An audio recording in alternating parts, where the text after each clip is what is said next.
You are now tuned into I Shaved My Ass for This, a podcast about all things dating and desire from the perspective of those on the margins. Here's your host, Natalia Lee Brown.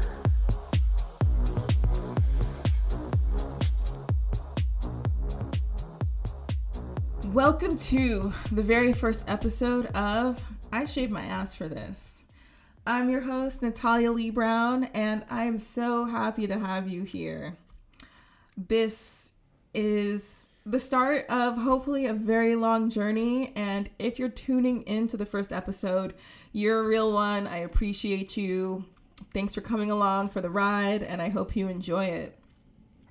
Before I even get into who my guest is or what the topic is this week, I just wanted to take a second to properly introduce myself.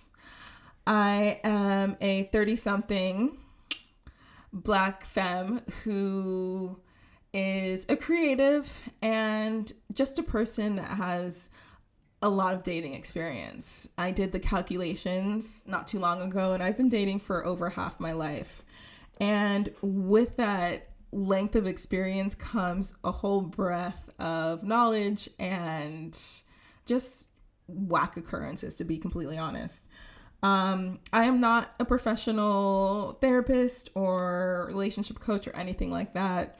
I'm just a girl who likes to talk about how people go about securing intimacy and what their dates are like, what their romantic life is like. And that's it.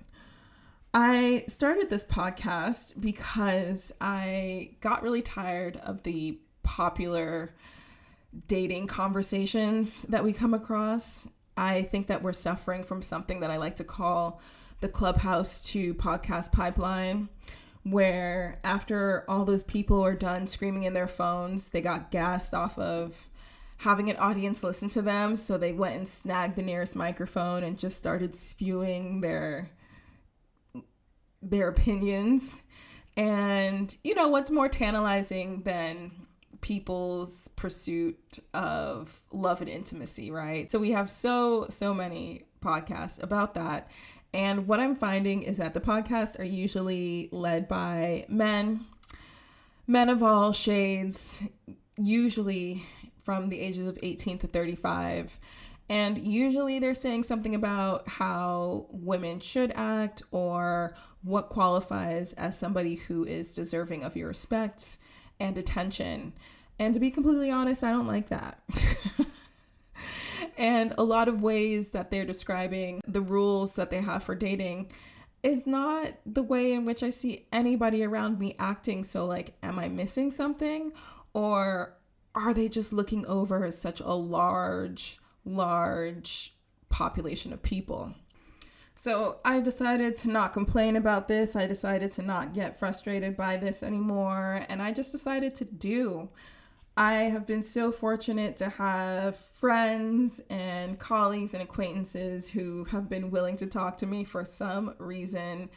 And we've had really insightful conversations. I think it's important to state from the outset that this is a space that is growth positive, it's sex positive, it's a safe space to acknowledge when you're on some trash sometimes, because sometimes you are the drama, and acknowledging these moments is really important for growth and healthier relationships in the future. This is a space that is safe for all of the people of the alphabet mafia. There is no homophobia. There is no racism, no colorism, no fat phobia, no transphobia. Although all these topics are things that we will discuss in the future, I strive to come to the conversations in humility, openness, and just a desire to learn, really, because in each of these conversations, I'm learning something too. And I hope that you're open to learning as well. And so since these conversations sometimes are just a bit hard, you know, the interviews that I've done have required a lot of vulnerability and transparency on the part of the person that I've been interviewing. I thought about it and I was just like, it's not fair to host this podcast and just have everybody spilling their guts while I sit back and just do, you know, the occasional Crazy. Wow. So in an effort to level the playing field at the beginning of each episode, I'll be sharing one of my own stories that has something to do with the topic. Since I have all of this dating experience, if you can call it that, mostly I would call it heartbreak and disappointment. But there are some shining moments in there, and there are moments that are filled with lessons. So I will be vulnerable, and then we'll go into a vulnerable conversation. In that spirit, this week we're talking about polyamory. We're just going to get right into it, get into the advanced stuff. Why not? I know that a lot of the girls are polyamorous these days, or ethically non-monogamous, and it works for some people. For some people it doesn't, but we have a guest on today that is polyamorous and does practice ethical non-monogamy, a person who I love and respect, and they were kind enough to provide their insight. And it got me thinking about the one time that I dipped my toe into the poly world. So I'm going to set the scene. I was living in the Bay Area, and things were not going well for me. It was a time in my life where I was just very unsatisfied professionally, personally, romantically. So in an effort to kind of jumpstart my life, I went back to Los Angeles, where I'm from, and really got into work.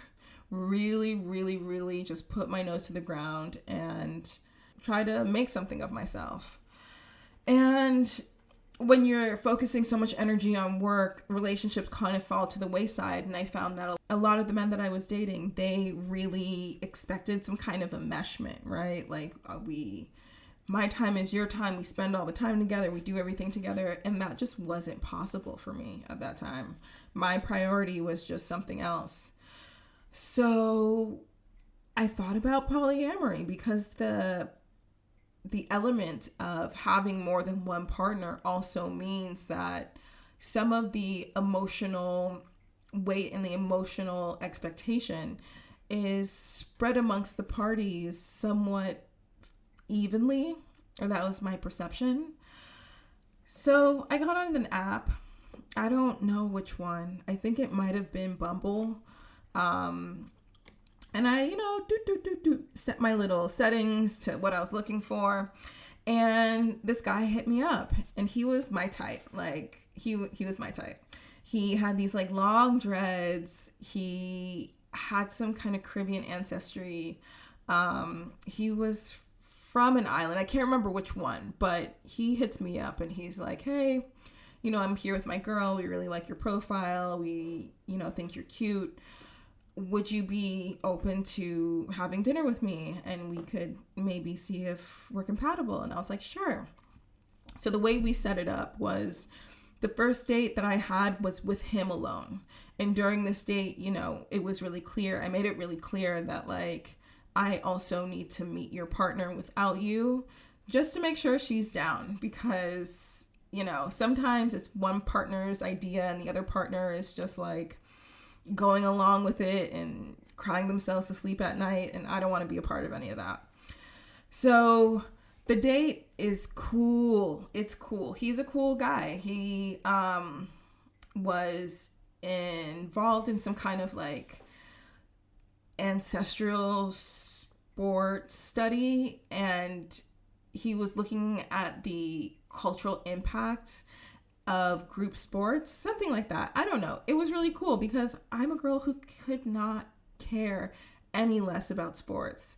If sports disappeared tomorrow, I wouldn't even notice. It's not even that I wouldn't care. I wouldn't even notice. So he was teaching me something new, and I really enjoy it when I'm out on a date with somebody and they are passionate about something that I know nothing about. Date goes well. I agree to meet his girl, and the date with her was just a 180. Like, I don't know if it was my expectations. I don't know if it was the fact that we were just so different. But there wasn't that same kind of chemistry. I felt it she felt it, but it was pleasant.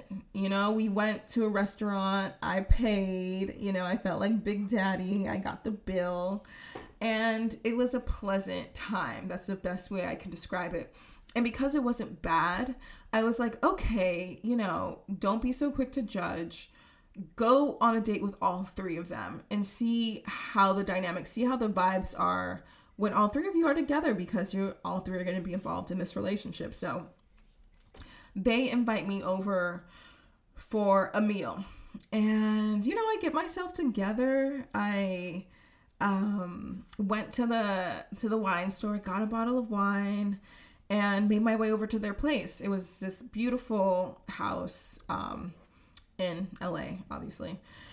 And when I entered, I kind of knew that it wasn't for me. When I entered this house, I didn't even have to feel their energy or their dynamic. I just kind of knew it wasn't for me, because if there's one thing to know about me, is that I am a bitch who likes details, honey. I like details. So when I know that I have a love interest or a lusty interest coming over, I tidy up.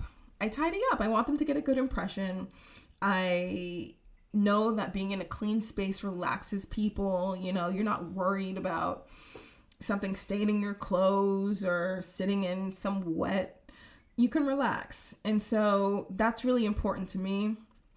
And when I walked in this house, it hadn't been vacuumed. And it's not like I got on my hands and knees and like picked at the fibers of the carpet and found dust. No, that's not what I'm talking about.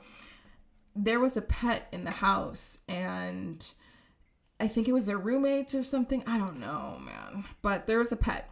Love pets, but all the flooring was carpet, and you could just see little tufts of collected pet hair all over the carpet. But I'm in too deep. I can't turn back now. And what am I going to say? I'm not going to come in because your carpet is dirty like that. No. The guy is cooking food. So I go in, and I did not do my due diligence. I didn't know that they didn't really drink like that. So they didn't want any wine. But when the guy brought me a glass for the wine, the cup was like, it was cloudy. It was like a glass cup. It was a glass cup. It was a glass, and it was cloudy. And so I pour in the wine, and I'm kind of sipping it, but like, not feeling that great. And then I go to the bathroom, and when I enter the bathroom, I'm hit with this moldy smell. And I know that, some construction, especially in older houses, if there's a leak or something, there can be a moldy smell. But then I saw what was creating that moldy smell. And there were all these old wash rags, old dirty wash rags, because they were stiff and they were gray, and they were hanging up on the shower rod. And that was giving the moldy smell. The bathroom didn't have any soap. And I was like, I can't get naked with these people. What am I going to do after the deed when I have to go to this bathroom and clean myself up? Are they going to hand me one of those rags? Hell no. So I still stay. I don't think I had eaten yet. The food wasn't that great. The guy, he like insulted my profession, which is like, all right, fair play. My profession doesn't have the best reputation, but like, that's how I eat, bro. Have a little bit of respect, like, damn. So the second part of the date, after I ate the food and sipped my wine in the cloudy glass, the second part of the date was a comedy show, which I was like, okay, cool, comedy show, yes. And then homegirl drove us, and she had one of those cars where there's just shit all over, like junky. And it's not the car model or type. There was just sports shoes, papers, old water bottles. And, people in LA, your car is your second home, but like, girl, you're going to be driving. Like, why am I having to move all of the detritus down to the other side of the seat? That's not sexy. And there was something about these things for me where I just got it locked in my head like, this is never going to work. And when we got to the comedy show, I had started to have a panic attack. And it was a lightweight one. Like, I wasn't falling out or anything, but I just, my heart rate quickened. I felt kind of dizzy. And I knew I need to get out of there. So I was like, guys, I have a headache. And it's really bad. I have to go. And I just left. And luckily, I lived like 5-10 minutes away from where we were. So I just like started to pound the pavement. I walked home. And yeah, that experience really taught me how much I am sensitive to detail and like how much intentionality really means to me. Because, cooking a meal, that's fine. I really appreciated that. But it's the whole environment. When I think of romance, it's not just somebody showing up with a box of chocolates. It's the way that somebody hugs you. It's the way that they smell. It's, the blanket that you lie down on. It's the little things for me. And all of those little things in this situation were just off. That was my one foray into attempting the poly lifestyle. And, who knows? Maybe one day I will try again. But yeah, it wasn't for me at that time. Shout out to them, though. Hope they're doing all right. So that leads us to our interview. Today, we have my good friend, Amelian Kashiro Hamilton. They are many things, which they will tell you about, but they were also so generous with their time and information and their experiences around polyamory, what led them to the life. It's a really informative interview, and I hope you enjoy.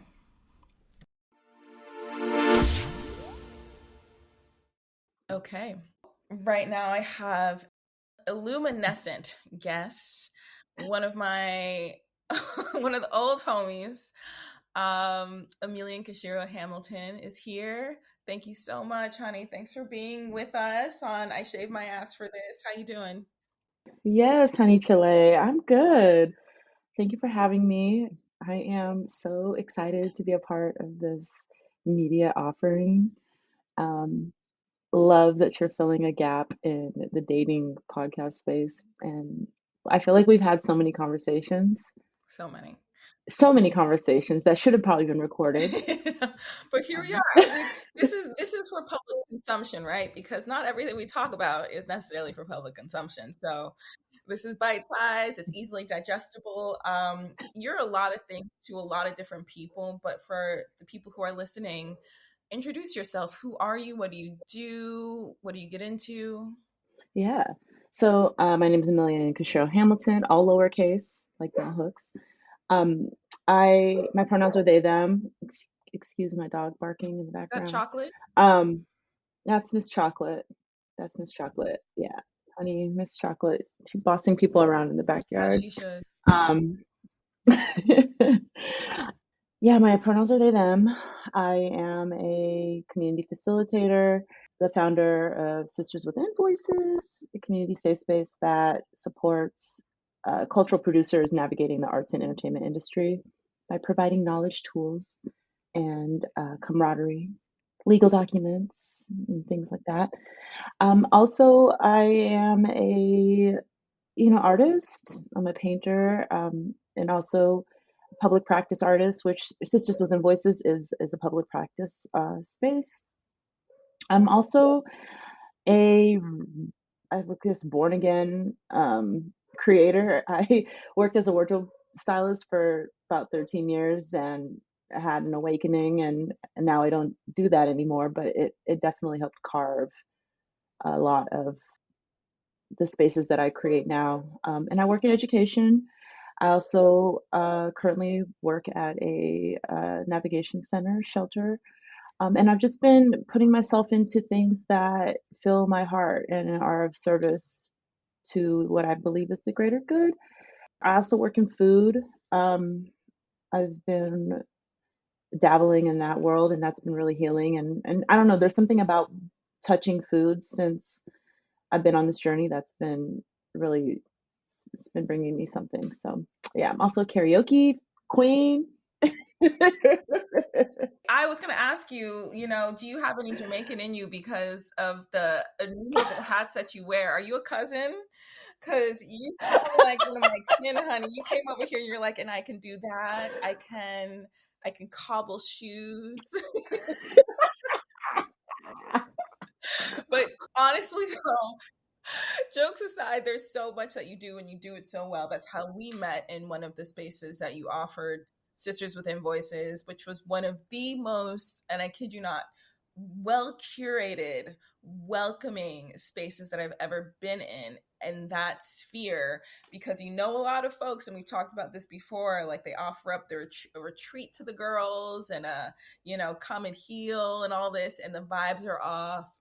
So Sisters with Invoices is the exact opposite. Anybody who's out there, please check it out because it is such a worthy and necessary organization. Thank you, friend. I'm so glad it brought us together. Oh my goodness, me too. So as a non-binary person, who do you historically date? Who are you going after? I say I'm greedy. I'm not necessarily tied to one more than the other. I definitely do consider myself sapiosexual. So there has to be like an intellectual connection. There has to be some sort of tie. So yeah, you could be fine as all hell, but if there is something not clicking upstairs, it's just not going to happen, honey.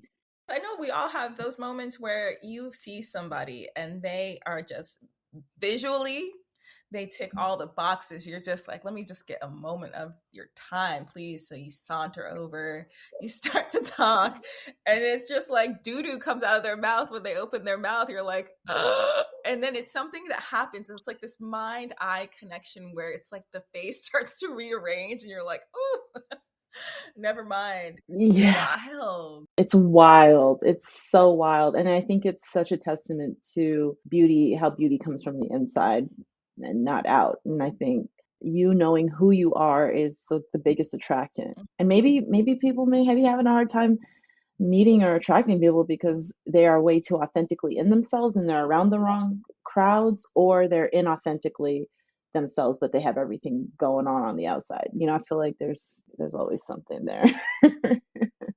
I'm asking everybody to kind of give me a little story about their most interesting, most ratchet, most bootleg, most what the fuck dating story they have in their arsenal. So, do you have a little something you could share? Oh my Lord. Yes, I do. It's like, but what era, you know?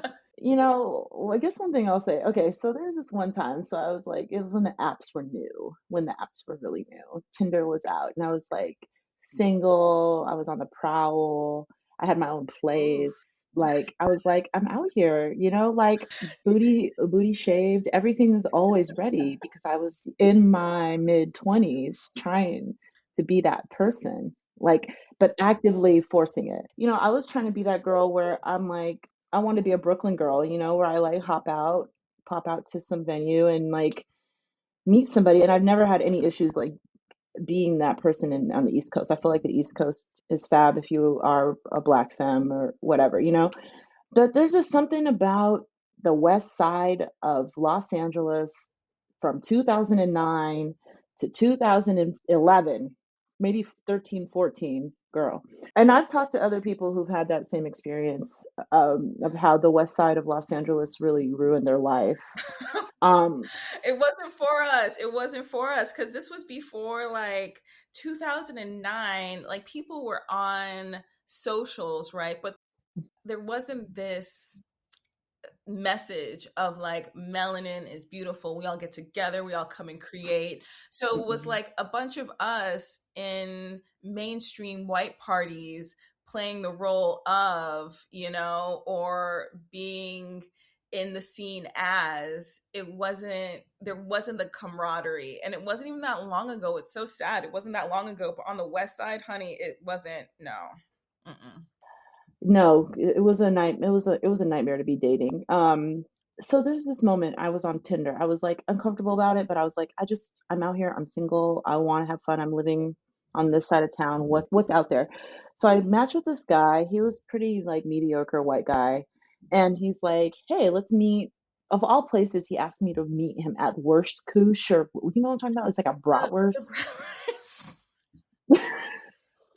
Oh my goodness. I should have known better. You want to date a man who is going to take you to a $5 beer night and then listen to like what's that?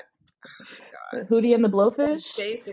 I, Basically, and they're like, oh, there's bratwurst with pineapple in it or some shit. You're like, wow. wow, this is great. I'm at Worst Coochie or whatever you call this place. So, okay, I'm setting the scene. It's giving stone ground mustard. It's giving German wieners. I show up because I'm like, okay, I'm just gonna try this out. Is this what online dating is? Mind you, this is like when Tinder first came out. And I show up. He does not pay for my drink. He buys a beer, and I buy my own beer. And then I was like, yeah, I'm what am I doing? Like I started having like an existential crisis in myself. Like, wow, I already was like ready to exit stage left at this point.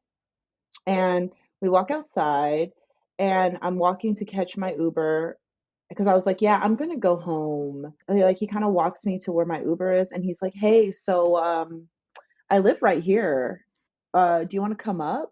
He wanted to get undressed without even making sure you were satiated, that without even making sure you weren't dehydrated. Yes, ma'am. Yes, ma'am. And that was a hard no. It was a hard no. And I was just like, wow, does like you actually had the nerve to ask me to come up to your place after I'm dehydrated. It was dry, the driest time I've ever had in my life. And I started like laughing in his face and I was like, absolutely not. And I got into my car. That's when I realized I needed to work on my self-esteem. Like I realized there was like some things What about did the kids me. say? It was a canon event because there are moments in dating where you look around and you ask yourself, what the fuck am I doing here? Like I'm me. What's going on? I need to listen to some Yanla. I need to say some affirmations because Look, I need to crack that Queen of Afua book open. It was really giving. Like, I literally had a deep self-reflection moment after that. Like, how did I even get there? Why did I do that? Am I that desperate to just be desired and seen that that is what I would subject myself to? Like, it literally changed my life. Like, I think his name was Brett. So, like, shout out to Brett. And what kills me about that is that I think when somebody does something like that to you, that's a rinse and repeat. You pick that place on purpose because it's right by your crib. You pull the same game over and over and over again, and I'm sure that it works for some people. I think that's really what was appalling to me was like, wow, this probably has actually worked. And that's a damn shame. it is. It's It crazy. is. The art of courtship. I mean, people do court, but I think especially in like hetero dating, and I've been thinking about this a lot, it caused a lot of men to like not have a north star, and instead of being like, let me tap into what this person who I'm out with might like or getting to know, they're like, fuck it, I got $10. I let me go to the place around the corner from my house, because let me tell you something that has happened to myself and almost everybody I knew. You get yourself together and you trot off to your date only just to be met with the biggest disappointment. And yeah, it changes you. So shout out to Brett.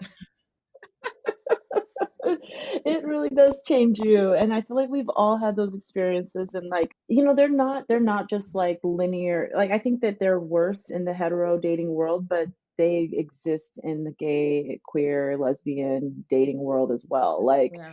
I mean, I hear this all the time. Like the gay, queer, lesbian dating scene is like really hard. Like the fuck shit exists. I think that no matter what, dating is hard. Yes. no matter who you want to date, it's just hard. It's a hard thing because it's like you're constantly interviewing for a job that you don't get. And there's something kind of masochistic about it too, because you know that this could cause life altering amounts of pain, right? You know that this person, especially as a femme presenting person, you know that this person could kill you. You know that this person could do all sorts of harm to your body, to your psyche. And it's like, even with all the accumulated harm that people go through trying to date, you turn that part off when you have a new potential and you get yourself together again with all the hope in the world. It really is this primal desire just to meet somebody and be intimate, because why the hell else would we do it? Why would we put ourselves through that? It's the wildest thing.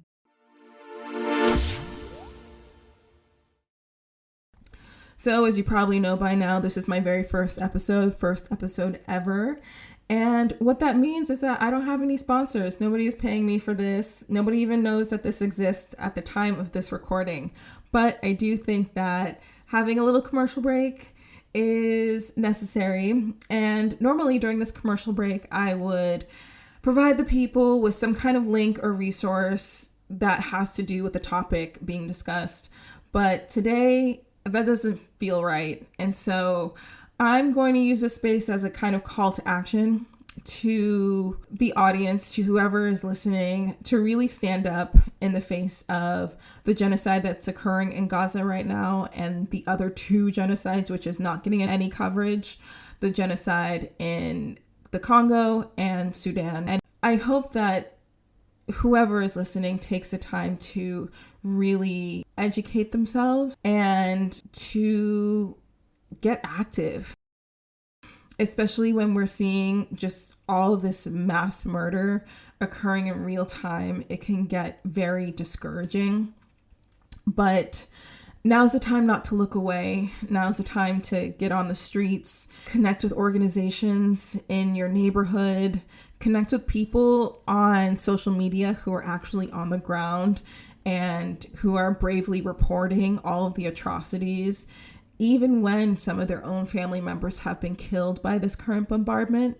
Get informed, get locked in, take note of the people in our leadership who are refusing to do anything, who are refusing to call a thing and say that this is genocide. Take note and divest from corporations who are funding the genocide. We have power. We can use this power, and we can also stand with our Palestinian neighbors and support them during this awful, awful, bleak time. And so instead of division, I encourage everyone to unify and to put our leadership's feet over the fire and call for an immediate ceasefire.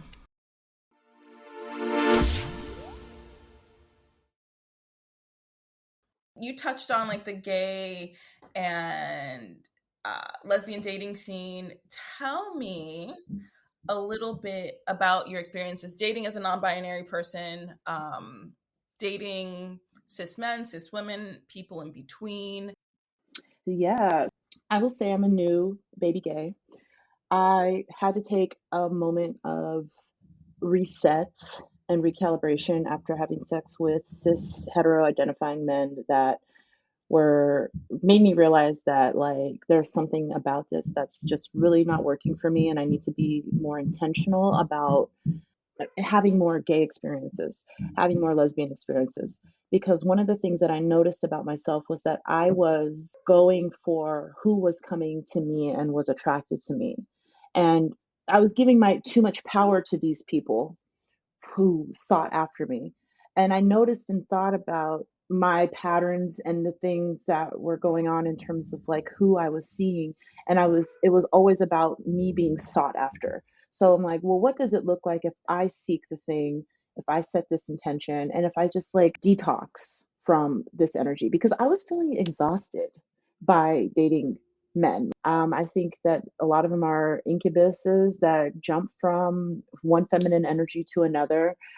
Most of them, at least the ones that I was seeing, they had no problem attracting a divine femme or somebody with a lot of light, and they leave feeling energized and leave you feeling tired. And don't take any time to really deal with what's going on inside of themselves, because there's always an abundance of women or femmes out there that are really willing and ready to jump on the train. And I was just like, I'm tired. I don't want to be a part of this. I'm not that desperate to be with somebody that I'm just going to let somebody take a ride for free. And I also just started to think about my intentions in the future, right? Right. I do want somebody I can build with. I do want to have these experiences, and I really wanted to see what it was like to finally like be out and proud about wanting to be in relationship to women. And so yeah, that's something that happened like later in my life. I'm 39, so I would say that I really started being more intentional about it about 3 years ago.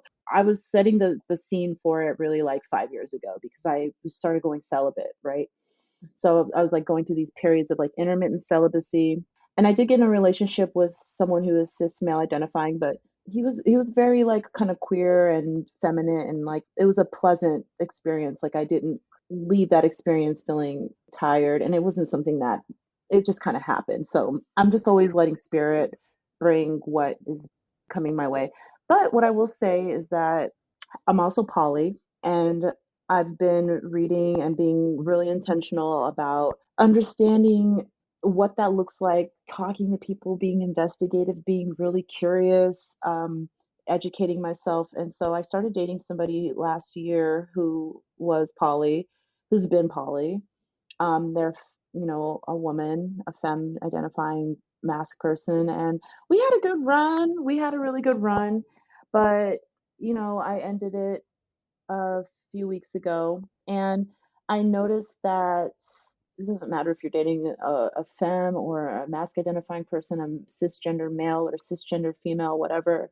It's all about communication. And I think that what I'm noticing in the poly world is that poly people are using polyamory as an excuse to be frivolous.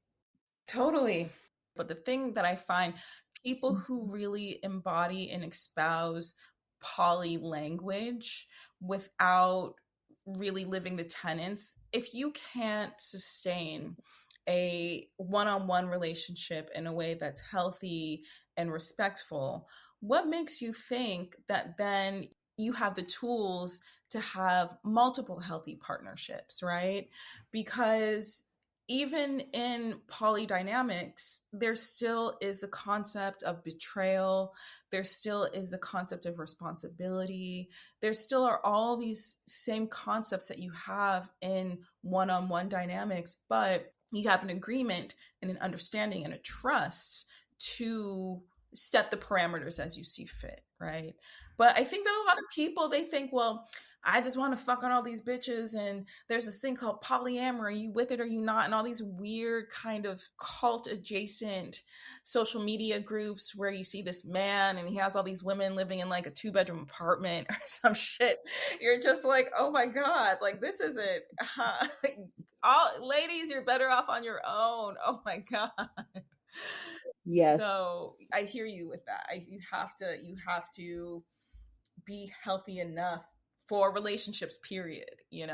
Absolutely. Yes, everything you said, absolutely. Yes, yes, yes. And you're so right. You have to be healthy enough for relationships, period. And what do relationships look like when the people who are participating in the relationships are really focused on healthy communication, trust, transparency, and an ability to really carve and figure out what is going on within, with an understanding that healing is a perpetual, like it's never ending, and that we have a responsibility to ourselves to heal. And then I think also too, relationships can build and bring healing, but I don't think that it all needs to ride on one single person. I don't think one person can or should be everything to everybody. And I think our relationships don't have to be sexual and intimate. They can be platonic. Yeah. We've all had this experience, and I can't stand it when you're friends with somebody and they start a family, or they get in a relationship and they go into a couple bubble. You don't hear from them until they're single again, or until something's going wrong, and it's like there's a polycule element to that too, of like, how do you just maintain relationships in your life? I don't know. I think a poly mindset is actually, if done properly in the way that it should be done. It requires a lot of energy, a lot of intention, a lot of work. But I think it's something that crosses the boundaries of how we do business, how we work in community, how we interact with our friendships, our family, because these are all relationships that we manage, right? Right. And when you're with polyamory, it's like, oh, how can I love and be loved, accept love from multiple people, and know that I'm allowed to accept love from more than one person, and then also give love to more than one person, and like do things in a way that consider the heart space of the people that you quote unquote love. Right.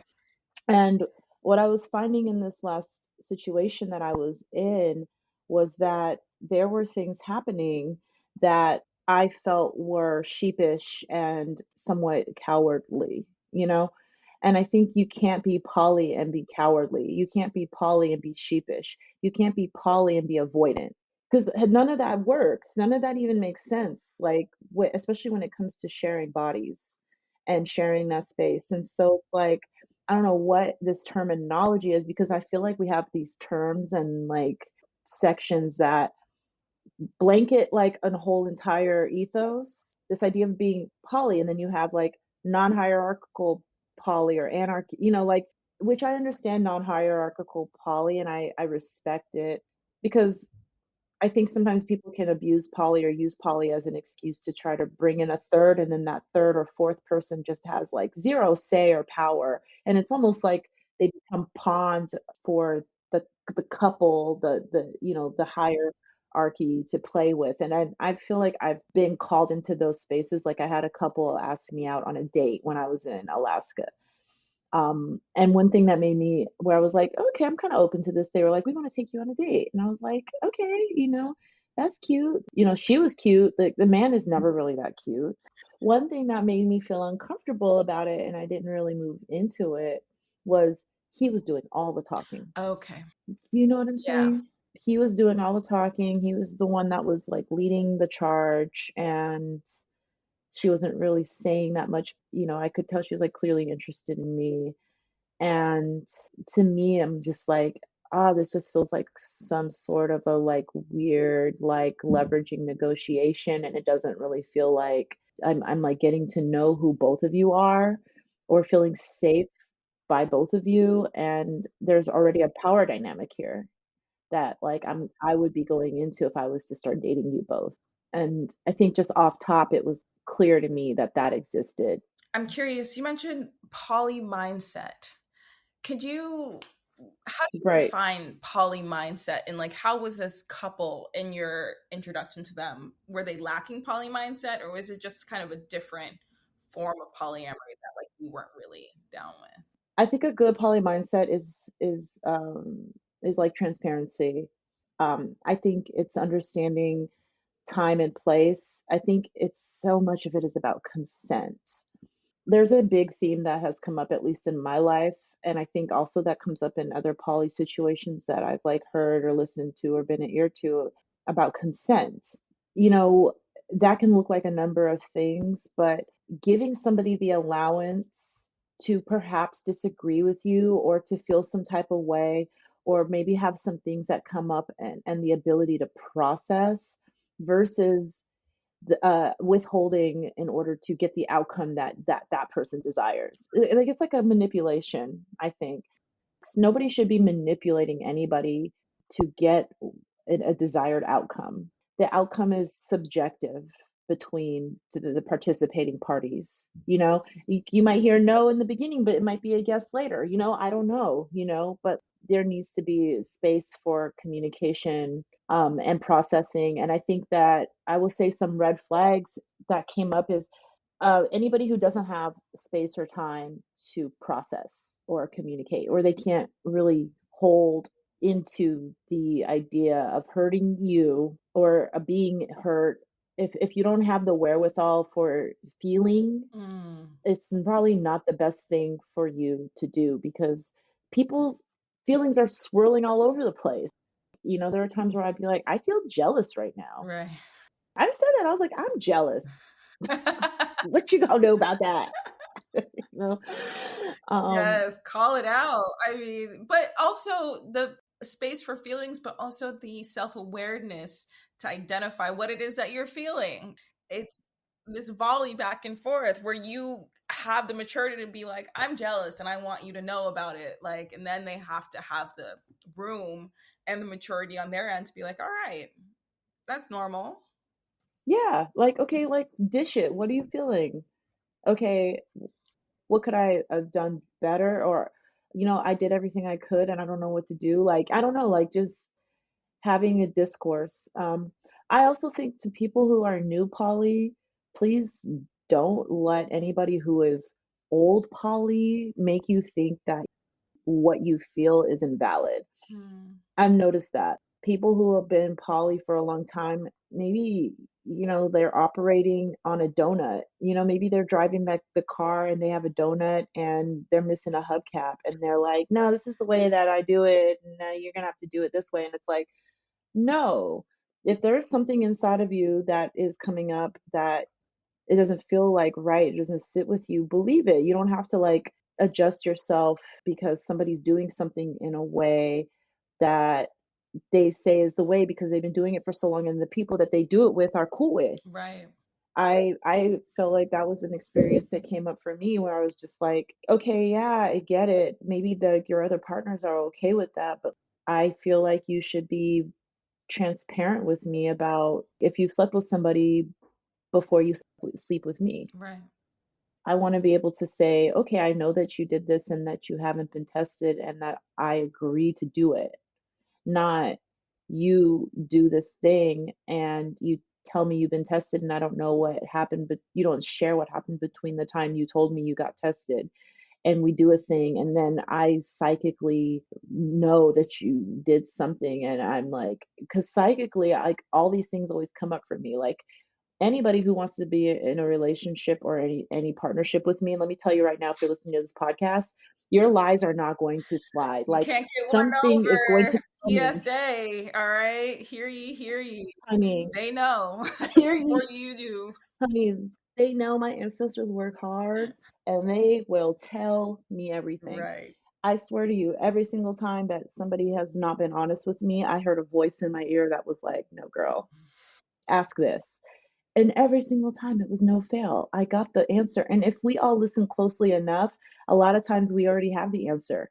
And then we try to go around in circles with somebody who's not telling us the truth. No, you know. You don't need them to tell you. You know. You're gonna argue with crazy. A little earlier, you mentioned as you made the transition from dating cis men to just being more fully sapiosexual, you were tired of waiting to be approached. And I feel as though a lot of AFAB, assigned female at birth people, are reared with the concept that you let men come to you, right? And a lot of women and femmes are kind of in this waiting stage, like Bumble aside, just kind of as you get older and the guy comes and he buys you a drink, or you're constantly waiting to be approached, and you are approached by a lot of people who aren't necessarily for you. But my question for you is, how did you kind of move away from that training? And also, how do you deal with like the not even the rejection, like the fear of the rejection? I think stops a lot of women and femmes from even stepping out. I love that question. The first thing I'll say is like think about the hunter and the gatherer mentality, right? I no longer wanted to be gathered. Like I wanted to understand that I can move in this world without asking for permission, but asking for forgiveness. And when I started to take agency into the fact that, you know what, Amelian, there are a lot of misconnections that you could have probably acted on, but you didn't act on them because they were not explicitly in your face, buying you a drink, saying, you hot baby girl, whatever, like, boom, boom, boom.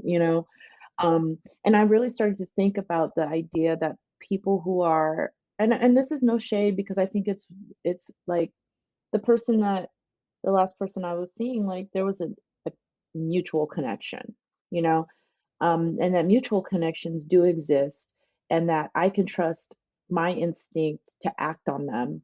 And I don't need to wait or have a misconnection because the person didn't ask for my number in that moment.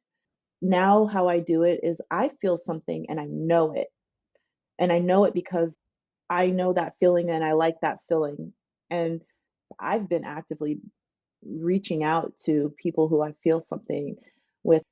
I really like your energy and I would love to get to know you better. And I'm not putting any kind of like sexual preference or any pretense on it. I'm just like I see you as a human being and I want to get to know you better. And it's working. I mean, it's working. Like it's interesting because I there's a person I was seeing and they were like, "Well, how do you deal with people who like you're seeing me and how do you deal with people who are asking you for your number or who want to see you, like who want to get to know you better? What how do you deal with that?" And I was like, "Well, why not look at it like everyone's looking for love. Everyone's looking for something. Like why would I fault anybody for that? You know, anyone who asked me for my number or who is interested in me, I'm like, "Thank you. Thank you for seeing that potential that you may see me as somebody who's lovable or fuckable or whateverable, but I either feel something back or I don't. But I'm not gonna, everyone should be shooting their shot. You just really never know, you know? So I think though I want to be a hunter. I want to look at it like I can hunt and I can be cognizant and aware and have agency about the relationships that I want to build around me. And I don't know, I think that there's something cool about having that kind of agency for bringing in and calling in, and I don't want to say curating because I don't want to say that about human beings, but like curate your own show, like curate like this person is smart and beautiful and it has a nice spirit. I would love to be your friend. And this person has these qualities that can grow from. And like I'm just looking at it like in that way. And if something romantic happens, that's fab, but I think everything has to be rooted in friendship. So it's like, could I be your friend? Mm-hmm. That's beautiful. Yeah, that's really beautiful. And I think a lot of people can benefit from hearing that. I think we're going to wrap it up, but I wanted to kind of give you the last word. Is there anything that the audience should know, or any advice, any dating advice that you have for people on the prowl, people out there getting their heart broken? What do you think they should know? I think you could find somebody you don't have to shave your ass for. Find somebody that loves you hairy and maybe a little stinky, a bit, the crust in your eyes at times. Find acceptance in the bareness of yourself, people who accept you in that. And I think it's a surefire way to spark genuine connections where you know that you can be loved and you deserve to be loved without any masking. Hairy legs, hairy armpits, whatever that serves you, and in the ways that you feel beautiful. I think everyone appreciates a shaved ass, but if you don't want to do that, you don't have to do that, and you can still get it. So I hope you know that. Universal message. And as we established at the top of this discussion, you have a lot going on. So if people want to find you, where can they find you? Yes, you can find me. I am Hood Marie Kondo on Instagram and TikTok. That's a testament to my belief that organization is a spiritual practice. Since I am a Jamaican adjacent, I didn't get a chance to share that is one of my offerings and services is helping people get organized. I organize artist studios and homes, and I also just kind of have this like philosophy around internal organization and external organization. So you can find me on those in those ways. My website is amelian and then Sisters with Invoices. You can follow, like, and subscribe on Instagram, Sisters with Invoices, and then also my creative partner Justice Singleton and I have a podcast called Imposter Syndrome Survivors Club, and we talk about, it's not you that's fucked up, it's the world, so if you're feeling like you're grappling with those internal demons that live in all of us, like just know we're here to exercise them. And you can listen to our offerings on SoundCloud, Spotify, Apple Music, or Apple Podcasts, and yeah, Sisters Within Voices on Instagram as well. Thank you so much again for your time, for your insight, and yeah, appreciate you to the moon and back.